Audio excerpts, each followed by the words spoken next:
So that was the question and answer game.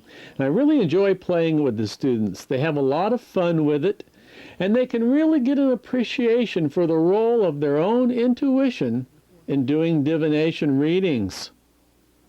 They really enjoy also afterwards sitting around and talking about the role of the various components in divination and their contribution to giving a really good, insightful answer to a person's question.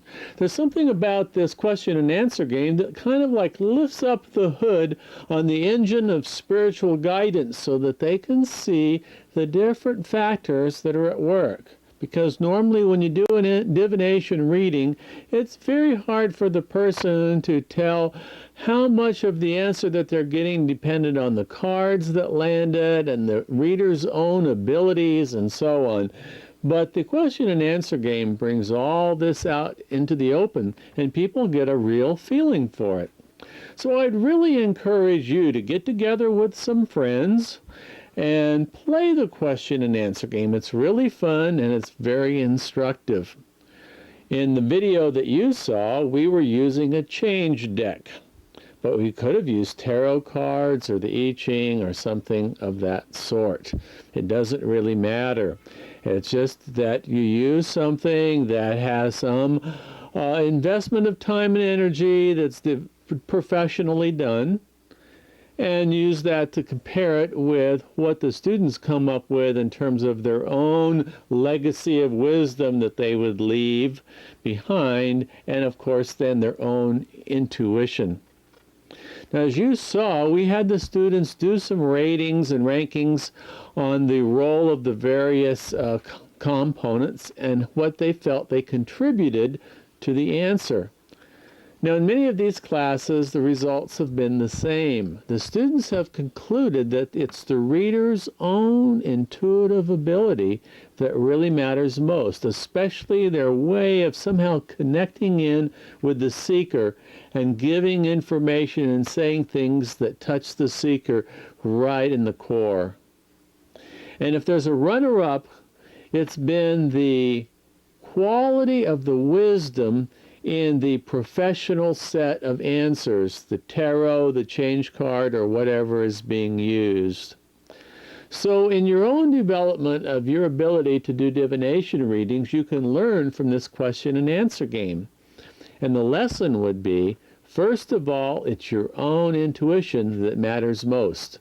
And as we saw, using the intuitive heart method, where you use the memory divination to express this heart awareness for the person, allowing your memory to be its own wisdom story and the teaching that it implies. That's an excellent way for you to begin to develop your intuition for doing these divination readings. And the second lesson that we would get from all of this is that whatever system you're going to use, pick one that has shown the test of time. If a tarot deck, which would be fine, then perhaps one of the older decks that have been around for some time, or if a newer deck, then one that's done with some integrity and really strikes a deep chord with you. And beyond whatever deck you might get, you could certainly do well by reading up on the symbolism. Tarot, for example, has a wealth of symbolism behind it. And regardless of what deck you use, the study of the symbolism in the cards can pay off for you because they provide a lot of triggers for your own intuitive insight as you're making up the story and exploring the meaning of the results that you've obtained. Now, I said at the beginning of our seminars that the real purpose in learning divination is to somehow be able to see into divine mind. And divine mind is at play, and that's why we call it the divination game and the game board and so on. But to the person who's very intuitive and in touch with divine mind, we can see the divine play anywhere. And so I've shown my students that at the end of this course, by going through these exercises and not just learning by rote, say, how to read a tarot deck, that they're actually developing their intuition and can trust it to lead them to see divine mind in their surroundings.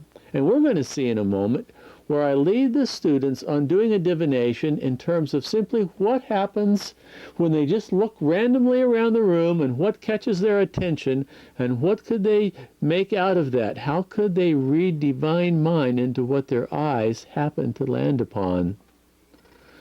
And you'll see them do this and hear them speak a little bit about what they've learned then from this course. So I hope that you'll follow through on some of these exercises that you've seen in this video. So beyond learning how to do a divination reading such as the tarot, that you'll also enjoy developing your own intuition to see in the divine mind, enjoy the divine play. And then as a final farewell, you'll see some of the divination games that our students have made up.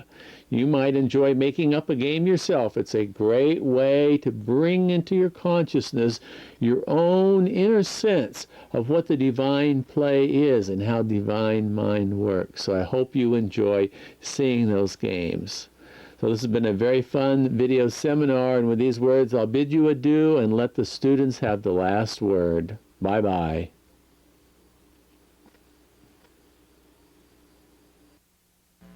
Pretty dizzy now as we're rotating our heads, and we're going to see what in the room, what in our environment in a moment is going to capture our eye and trigger some insight about divination that we would like to share with other people. Okay, so when you're ready, wherever your head feels like it wants to stop, open your eyes and see what are you looking at.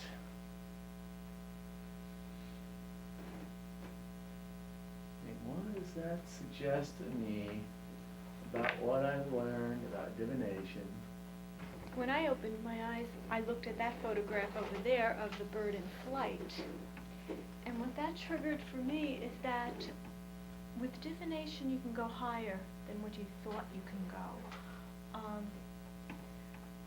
To soar with it, to spread your wings, so to speak, and go with what's there. Lighten up and float. It's in you. It's easier to do than you think.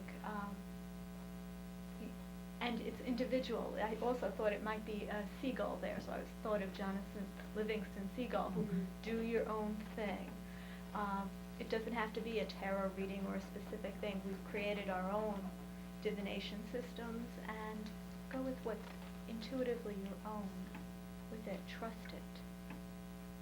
When I opened my eyes, I saw Christie's cards on the table in front of me, and what that meant to me, in terms of what I've learned in this class, is that divination is a way of tapping into our creativity, and when we need it the most is when we've gotten stuck in terms of our creativity, and we need some kind of something to jog us, to open our imagination, because that's really the key thing, is the power of the imagination.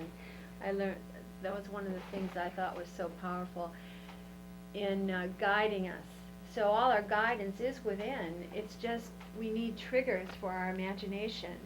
And her cards to me showed not only the aesthetic element and how it can trigger our imagination, but it also illustrated how when I came to the class, I thought we were going to learn, there are certain things, and what I've learned is there are an infinite number of possible ways to divine what we need for our personal guidance. And as Donna Gale said, it's given me a lot more confidence in how intuitive I am. In fact, I've been surprised at my own intuition, because I was here to develop my intuitive powers, and I've discovered that I have some pretty well developed intuitive powers.